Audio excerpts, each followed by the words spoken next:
இயற்கை வளம் நிறைந்த ஒரு அழகான கிராமம். அந்த கிராமத்தில் ஒரு 50 வீடுகள் இருந்தது. அந்த கிராமத்தை சுற்றி பசுமையான மலைகள் இருந்தன.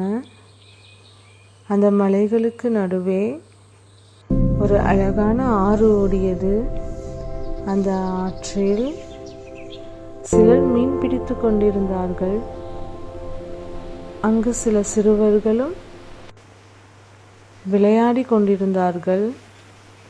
அப்பொழுது அங்கு ஒரு மூதாட்டி மயங்கிய நிலையில் இருந்தார்.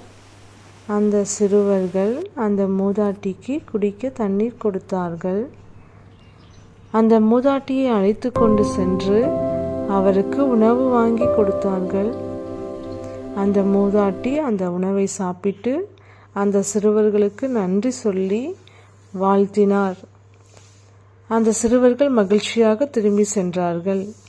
நாமும் முதியவர்களுக்கு உதவி செய்து அவர்களுடைய வாழ்த்துக்களை பெறுவோம். நன்றி, வணக்கம்.